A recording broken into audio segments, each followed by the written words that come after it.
Hello दोस्तों, स्वागत है आप सभी का इस यूट्यूब चैनल में। आज हम नवजागरण के पृष्ठभूमि के बारे में जानकारी प्राप्त करेंगे। नवजागरण की पृष्ठभूमि। अंग्रेजों का भारत में आगमन एक व्यापारिक संस्था ईस्ट इंडिया कंपनी के माध्यम से हुआ, जो भारत के साथ व्यापार के उद्देश्य के साथ सामने आई। लेकिन यही कंपनी भारत की आर्थिक और राजनीतिक गुलामी का कारण बनी।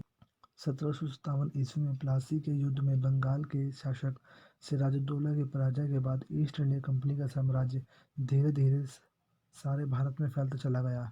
इसके साथ ही भारत में जिस नई तरह की राजनीतिक आर्थिक व्यवस्था की स्थापना की गई, उसने भारत को गरीबी, भुखमरी, बदहाली, बेरोजगारी और शोषण के विकराल चक्र में फंसा दिया। भारत के परंपरागत उद्योग और दस्तकारी को नष्ट कर दिया गया। गांव में भी यूरोप के ढंग की जमींदारी प्रथा लागू करने की कोशिश की गई।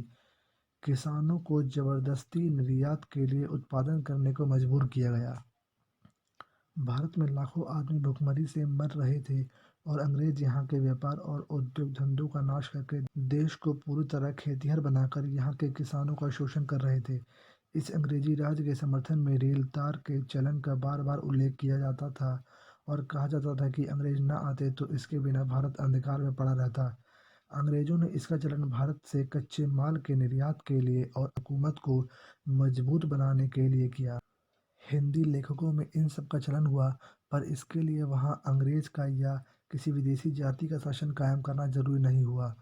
अगर आप नवजागरण काल के हजारों पृष्ठों से गोवध या ऐसी ही सामग्री लेकर हिंदू नवजागरण सिद्ध करेंगे, तो यह भारतीय समाज, खास तौर से हिंदू समाज के संघर्ष और उपलब्धियों की भारी अनदेखी होगी।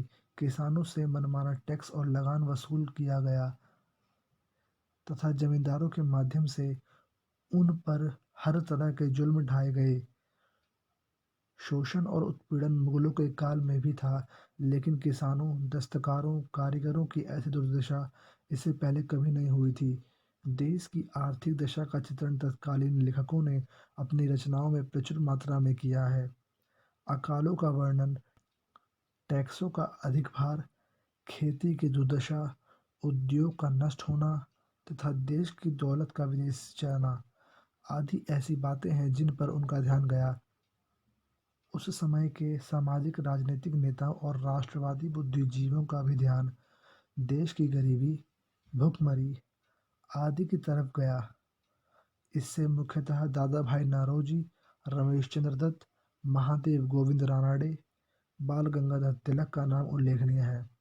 बाद में प्रमुख मार्क्सवादी विचारक रजनी पामदत्त, प्रमुख गांधीवादी पंडित सुंदरलाल आदि ने भी इस विषय पर प्रकाश डाला।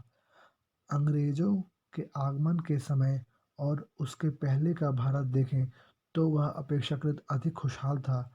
भारत के शहर ही नहीं, गांवों के किसान भी यूरोप के किसानों की तुलना में अधिक समृद्ध थे। स्वयं लॉर्ड क्लाइव के शब्दों में, मुर्शिदाबाद शहर उतना ही लंबा चौड़ा, आबाद और धनवान है जितना कि लंदन का शहर।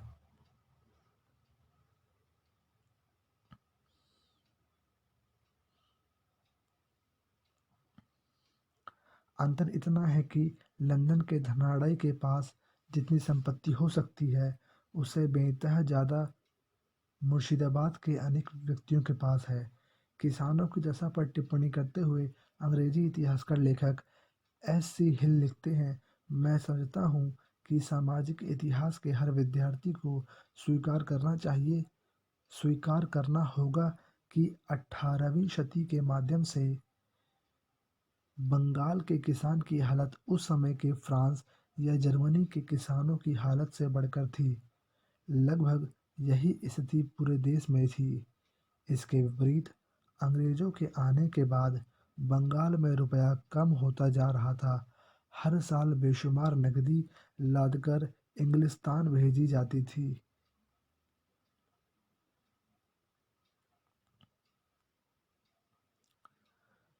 यह एक मामूली बात थी कि हर साल 5-6 या उससे भी अधिक अंग्रेज बड़ी बड़ी पूंजी साथ लेकर अपने वतन को लौटते दिखाई देते थे।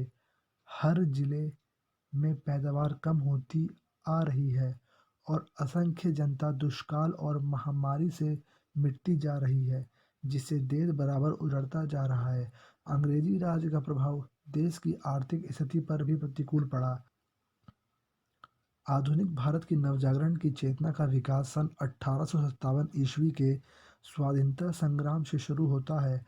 फलतः सन 1857 ईस्वी की राष्ट्रीय सांस्कृतिक क्रांति के बाद जीवन के सभी क्षेत्रों में नवजागरण के गहरे संकेत उपलब्ध होते हैं। इस क्रांति के पश्चात ब्रिटिश सरकार के आनन-फानन में कई ऐसे गलत कदम उठाए जिन्होंने भारतीयों को एकजुट करने का महत्वपूर्ण कार्य किया। नवजागरण की उपलब्धियों और प्रमुख आंदोलनों के उदय एवं प्रयासों से भारत में एक नई चेतना का प्रसार हुआ, जिसने भारतीय समाज को आधुनिकीकरण के अनुकूल बनाने के लिए प्रेरित किया।